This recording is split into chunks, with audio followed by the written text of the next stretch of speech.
The suitcase was heavier than she expected. When her hand wrapped around the handle and she tried to lift it, her knuckles whitened from the strain, and the unexpected weight nearly pulled her backward. For a moment, her carefully maintained composure slipped, and I caught the flash of surprise in her eyes. That tiny, involuntary reaction was all I needed to know the hours I had spent preparing for this weekend hadn't been wasted. She laughed it off, her voice laced with forced humor, and said, "Oh wow, did you pack rocks in here?" She glanced at me quickly, searching for any crack in my expression, but I only shrugged, keeping my face unreadable. "You got everything you need in there?" I asked, my tone flat, deliberately neutral. After all, this was no ordinary trip. She gave a brief pause, then smiled. It was that same hollow, rehearsed smile I had seen her wear too many times in the past few months. "You're so thoughtful," she said softly before leaning in to press her lips to my cheek. The kiss was cold, detached, an echo of what affection used to be. I watched her drag the suitcase across the floor, its wheels squeaking faintly as she pulled it through the front door. She didn't look back as she loaded it into her car. Only when her taillights disappeared down the street did I finally let myself exhale. Showtime. Her name was Amanda. We had been married for 8 years, together for 10. For most of that time, I would have described us as happy, comfortable, even. We had routines, little inside jokes, and shared plans for the future. At least, that's what I thought. That illusion shattered 3 months ago, the night I saw the first message. She had left her phone on the kitchen counter when she went upstairs to shower. I hadn't gone looking for it.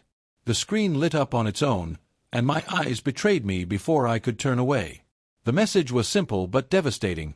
Asterisk, can't wait to see you this weekend. Miss you like crazy, Brent. Asterisk. Brent. The name alone sent my stomach plummeting. I didn't know any Brent. He wasn't a friend of ours, wasn't a coworker.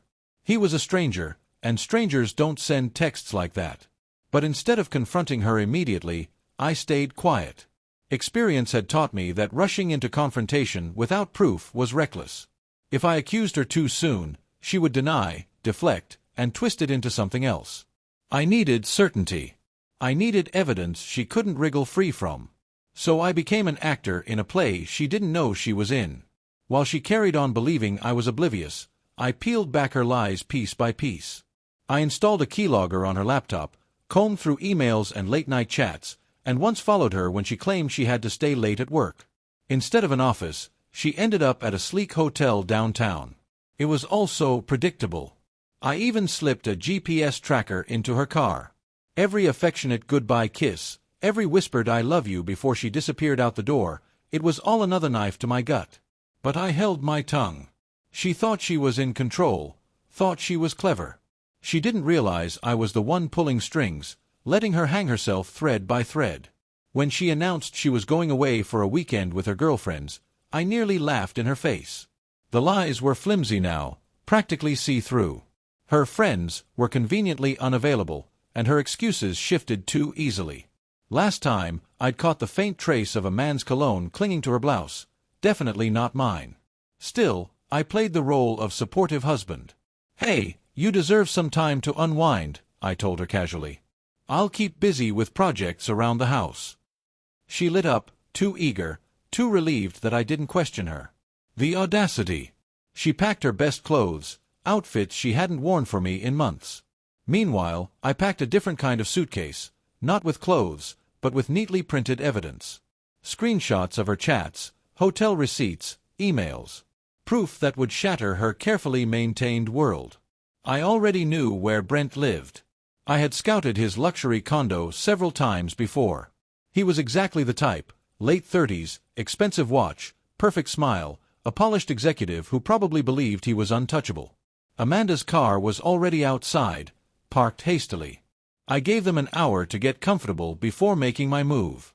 When I knocked, the door opened to reveal Brent himself. The smile slipped from his face as soon as he saw me. "Can I help you?" he asked, cautious, uncertain. "Oh, I think you can," I replied, stepping forward with deliberate steadiness. He hesitated, debating whether to slam the door in my face, but I didn't give him the chance. My shoulder crashed into the door, forcing my way inside. "You and I need to talk," I said sharply. Amanda appeared from the hallway, her face drained of color.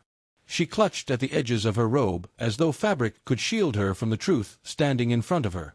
"Mark, what are you doing here?" she asked, her voice trembling. I ignored her, locking eyes with Brent. "You know who I am, don't you?" He swallowed hard. "I think you should leave." I let out a laugh, cold and hollow. "Oh, I'll leave. But not before we have our little chat." I unzipped my bag and dumped its contents across the coffee table. Photos, messages, receipts, all of it scattered like shrapnel, impossible to ignore. Brent's eyes flicked over the evidence, then shifted helplessly to Amanda. "You thought you were clever?" I asked, my voice rising. "Thought you wouldn't get caught?" "Mark, please," Amanda whispered. "Can we talk about this privately?" "Privately?" I snapped, turning on her. "Now you want privacy? Where was that concern when you were sneaking off to him?" Tears welled in her eyes, but they meant nothing. "Don't cry," I said coldly. "You made your choices. Now you live with them." Brent looked like he wished he could vanish. "Look, man," he stammered. "I didn't mean—" "I don't want your excuses," I cut him off. "But your wife might." His face went pale. "What? Oh, you didn't think I'd find her?" I sneered. "She'll know exactly who she married soon enough." Amanda's voice cracked. "Mark, please don't." "You should have thought about that before," I said quietly, almost calm. I grabbed my bag, headed for the door, and turned one last time to glare at Brent. "If you ever come near my wife again, I'll make sure everyone you work with knows exactly what kind of man you are."